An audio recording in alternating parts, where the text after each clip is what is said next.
What's going on, y'all? This is the Heroes Playbook, and I'm your host, Ro. And today we're going to be talking about 5 tools that you have as a veteran or a service member to build wealth. So, the first one I want to break down is having a government security clearance. Different depending on what job you had while you were a service member or as a veteran, you have a different level of security clearance. Some people have a public trust, some people have secret, some people have top secret, and then there's top secret with SCI, top secret with a polygraph, different things like that. So I'm not going to break down all the clearance levels, but as a service member, you more than likely have an active security clearance. Or if you're a veteran who's gotten out in the last 2 to 3 years, your security clearance should still be active. It shouldn't have lapsed.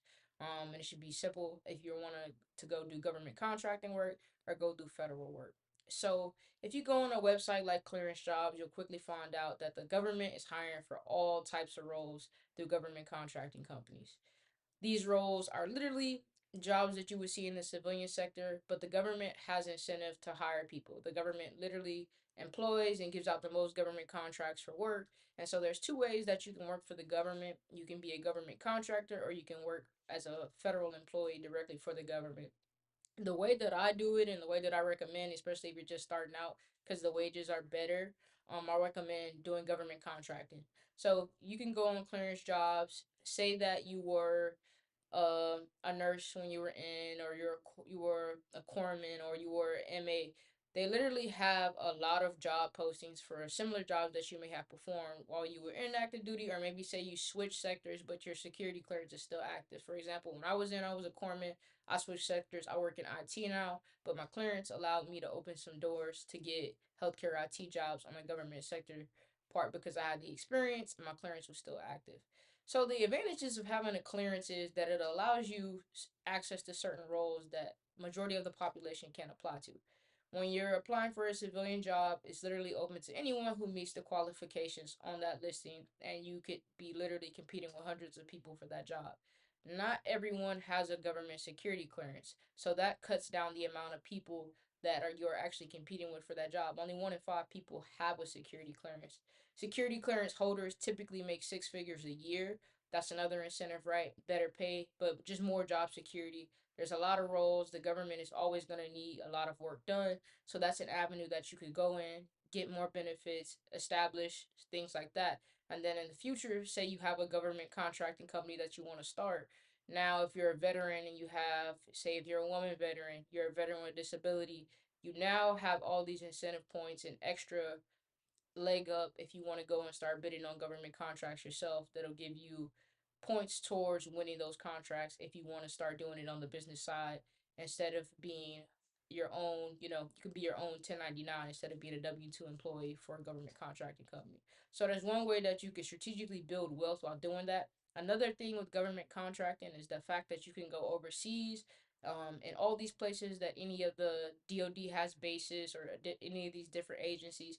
You could go to Germany, you could go to Japan, you could go to anywhere in Europe, Asia, all these different bases that we have, and you could go there. And typically these government contracting companies will pay for your room and board, pay for your expenses, but also the money that you make over there, as long as you stay outside of the US for 360 days out of the year, it will be considered tax free up until 150,000. So you're going to be able to get a lot of those expenses paid, and then you literally, if you qualify, you could make up to 150,000 tax free, meaning that you're keeping a lot of your gross income that you're making over there, which is a big perk because now your living expenses are very low and you're making a lot of money. So I recommend going on clearance jobs, looking into different roles that you may qualify for.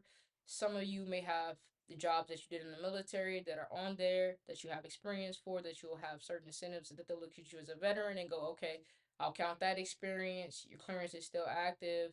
Your education is good. Your certifications look good. And you could literally get some of these high paying roles right out of service, or right now, if you're already a veteran, you could be starting applying now. Another one that I want to talk about is debt relief programs. So there's different debt relief programs where if you come in the military or you're a veteran, there's debt loan forgiveness programs. A big one, a lot of programs for service members, they'll forgive student loans. Some of you probably signed up. I know the Army, they use this as a big marketing tactic to get people to join. Like when they sign the contract, that's a part of what they agree to, is that the Army will pay back a lot of their student loans in full, that their debt will be forgiven by the government. So that's a big one too, is like student loan forgiveness. But to the Service Member Civil Relief Act, you can also have mortgage payments delayed. Say you're in a hardship, you just got off active duty up to 9 months after, and you're having trouble paying your mortgage, you're in a tight space. They can give you a grace period of 9 months under the Civil Service Relief Act. You can have your debt interest rates capped at 6%. Say you have a credit card debt, like you have a high interest credit card debt, and a lot of times that can be 30% APR, it can be 20% APR. It's usually really high interest debt. You can have that capped up to 6%, which will allow you to pay your debt down faster. Student loans, of course, is a big one. A lot of people, if you didn't come straight out of the high school, people have student loans for different things, which can be upwards of, hundreds, thousands of dollars, depending on where you went to school and different things like that. So getting that debt reduced, getting the interest rate lowered can help you pay it down faster so that you can get out of debt quicker, and you're obviously able to build wealth a lot faster without that debt weighing you down. That's a big one. The third one that I want to go over would be VA home loans, because you're able to do things like no payment, no down payment down. You don't need private mortgage insurance. If people aren't familiar with that, usually if you don't put down 20% on a property, a lot of loans will make you get a private mortgage insurance. So it's pretty much, since you didn't put 20% down payment on the property, they're going to make you go out and get insurance so that if you default on that, they will still get paid because you didn't put down the full 20% on that property. With the VA loan, you don't need a 20% down payment. A lot of times, service members don't have to put any money down, which is a big wealth builder. You also can get up to 4 units with your VA home loan. So, say you're able to find a duplex, a triplex, a quadplex. You can live in one unit and rent out the other ones to be cash flowing immediately, getting your mortgage paid for, having making money off of that property. And then also on the back end, if you have a certain disability rating in certain states, you could literally not be paying property taxes on that property as well, saving you even more money as you're trying to build this wealth and getting that mortgage paid down by your tenants, continuing to be able to build equity and different things like that. And the cool thing about the VA home loan is the fact that you can use it more than once. You do have to refinance out into a conventional loan if you do want to use it again, but the fact is you take all those perks and roll it back up into your next deal.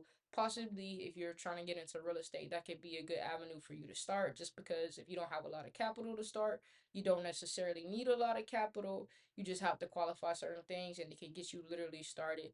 Another cool aspect of this is that you can use it while you're on active duty. Say you're in a area that you like and you want to buy property there, you could use this while on active duty. If you're receiving BAH, your BAH can cover that, your mortgage. And so literally the government, the military is literally paying for your mortgage pay down. You're building wealth. You didn't have to put a down payment on it, and it's just propelling you to keep building equity so that in the event that when you PCS, if you want to rent that house out, you can rent that house out, or you could sell it because you pretty much have equity from day one, because a lot of your money isn't in the deal, meaning that you didn't have to put any money down on the mortgage. You were able to get the loan without putting money down. The military was paying down your mortgage through BAH basic housing allowance. You were receiving that while you lived there. And then once you move out, you can decide to rent that property, or you can sell it and take the equity and go to another, base. Or maybe if you're getting out, you can do the same thing all over again. So that gives you some tools to go ahead and get started in real estate and building money that way. Another one that I want to talk about is your post 9/11 GI Bill. Of course, I bring attention to this one. This is a popular. I'm sure everybody know about this one. But the big thing with this one, while I would say this is a tool to build wealth, is that you're able to upskill. Most people, especially in our country, to go to trade school, to go become a pilot, to get into these better paying professions, or to get a career and different things like that, they have to incur debt to go to school. Whereas, like, as a service member or veteran, we have so many school education benefits from the time you're active duty to the time you're a veteran. Use your TA, use your post 9/11 bill to upskill. Get into an industry that you have interest in, whether that's HVAC, carpentry. You can build businesses, skill trades off of this, or you go to school and have literally no money out of pocket and get paid while you're going to school, which then increases your wages because now you're able to get into professions that you may not have been able to afford to go to school for, but now you have this luxury of going to school. You're getting paid while you're going to school. You upskilled, and now instead of coming out and not really being able to qualify for certain jobs and make a certain living off of it, you now are able to make a lot better money doing this. For me, example, I used things like TA, FAFSA, post 9/11 so that I could break into cybersecurity and go get IT jobs because there's a lot of certifications that the military was willing to pay for. I also had a skill trade. I was an X-ray tech while I was in. I went to X-ray school while I was in the Navy. Got my certifications paid for, different things like that, which allowed me access to a lot better jobs, a lot skill trades. Well, now I have I have a bargaining chip out in the job market. I'm bringing skills to the workforce. I'm bringing experience, and I didn't have to pay for anything. So I'm literally coming from, started from zero as far as that goes, and I'm getting a lot of tangible things where it's like, all right, now I have tools so that I can use this to travel. I can make money off of it. I can now get into better wages. I can negotiate different things like that, and giving me that bargaining chip and that tool. And so I recommend everybody, even if you don't necessarily want to do a specific profession and you want to go to trades, use your post 9/11 GI Bill to get those CDLs, those certifications, to go through those coding boot camps, anything that can propel you and create a better future for yourself. Use that. That's, first of all, you don't have to pay for it, and a lot of times it's gonna make your situation a lot better because now you're gonna have access to certain things jobs and different programs that you might not have access to. And so definitely use that to your benefit. I know it helped me, and that's definitely a great thing that we have. Another one I want to talk about is, this is a bonus. Well, not a bonus. We'll go into disability first. So another reason why I recommend everyone file for their disability, of course, that's a wealth building tool because you're gonna get a pension every month for the rest of your life. But I say that because even if you don't have a high rating, like say, all right, you don't wanna put in for disability because you feel like you'd only get 20, 30, 40%. Don't knock the getting those lower ratings because a lot of times they will allow you to get other benefits. For example, in Texas, if you have a disability rating, certain disability ratings will get you reduced property taxes. If you're at 100%, you don't have to pay any property taxes. So going back to us talking about owning those properties and using your VA loan to get property under your belt so that you could now have a real estate portfolio and, have somewhere to live and also having, that passive income. If you're getting your property taxes reduced or you're not paying property taxes, that's more money in your pocket, helping you save a lot of money. If you know anything about property taxes, they literally could go up every year as your property is appreciating. So you definitely want to be in programs, where I'm literally getting that paid for or getting it reduced or getting it waived because of my service. Take advantage of that. That's thousands of dollars that you could save every year, literally. Another one that I would say that are good perks that come with disability, of course, healthcare. Like even if you don't have 100%, a lot of times they will provide free healthcare for the things that you do have disability ratings on. But if you're getting into that 100% range, you're literally your healthcare and your dental, your eye, everything is free for the rest of your life. So that's literally saving you and your loved ones money on healthcare, which we live in America. If you're watching this, most of us, it is expensive. So that's literally money that you're saving, putting back in your pocket. Other things are like free state IDs, getting veteran tags so you don't have to pay for toll roads, allowing you access. You get like free museum access and different things like that. So it's giving you a lot of perks, even if your disability percentage isn't high. Another thing that you could qualify for, even if you, as long as you have 30% disability rating or greater, is VRNE. That's more school money, and literally VRNE will pay for trade schools. They'll pay for colleges. They literally will pay for pretty much majority of the things that post 9/11 GI Bill will pay for, and they also will pay you money. So say you're down to your last 3 to 6 months of entitlement on your post 9/11, and I know that I want to go to a post secondary school. Like, man, I'm trying to be a lawyer. I've already done my bachelor's. I really don't have enough school entitlement left and the months left on my GI Bill to be able to go and get my master's and get my post secondary degree. VRNE, as long as you have at least 1 day of entitlement left on your GI Bill, you can qualify for VRNE as long as you have 30% disability rating, which can pay for more school, and you're going to get more money paid out in the form of stipends or books while you're going to school. So that's another dope thing that literally saves you money. It's putting money in your pocket, and it's allowing you to go and get post secondary degrees so that you can get into better high paying fields. Another one that I would want to say is like my bonus one that I'm actually going to say is applying for different credit cards. Like I would say, my favorite thing while I was active duty was American Express. I had platinum and gold throughout my time in there. This is my personal advice. You can consult a financial advisor if you have specific situations. But this is what I use in my situation. As long as your credit is typically a 700 or greater, or a 690 or greater, I would say go ahead and apply. Now, I'm not telling you to go and run up money and just be irresponsibly spending on his credit card, but I would spend it on things like groceries, gas, all your typical month to month expenses, and pay the card in full, because the annual fees on the platinum and the gold are going to be waived for you as an active duty service member. And typically, with spending the money on groceries, gas, dining out, you're going to be able to accrue points, that those points that you can redeem for all types of things. I mean, you can go shopping with the points, you can put them towards your statement. What I would do every month, I would, pay my card off in full, just use it for all of the things that I would normally buy. And I would accrue enough points. I would stack up my points pretty much, month to month, all year.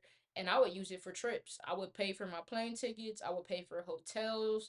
I bought tickets to Japan twice doing that. When I went to Bali, it actually paid for my entire hotel stay, and I was just able to use the perks. And then you have different things like the lounges when you go and travel. With Amex Platinum, you get access to airport lounges, so that like when you're going and traveling, you don't gotta worry about like sitting and waiting hours in between layovers, or maybe if you're going somewhere and you're waiting for your flight at the airport, you could literally go sit in these lounges with you and two other people who that you're traveling with, maybe your family, your wife, your husband, whoever, your kids.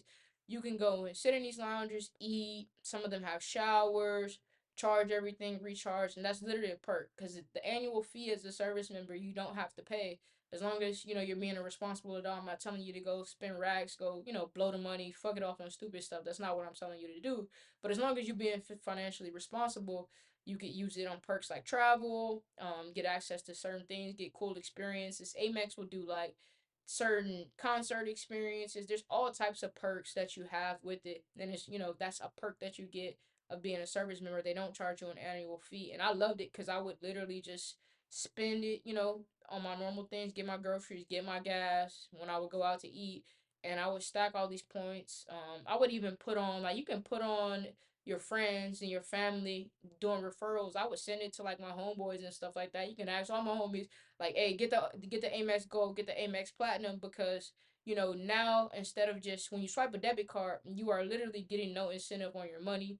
You don't get any points. There's nothing going off. It doesn't build your credit. There's nothing going on there, right? But being responsible with a credit card, I was getting trips paid for.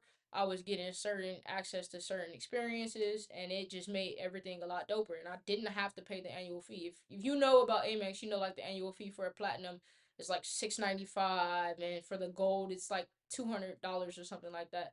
But as a service member, you literally are getting access to that for free. So take advantage of it.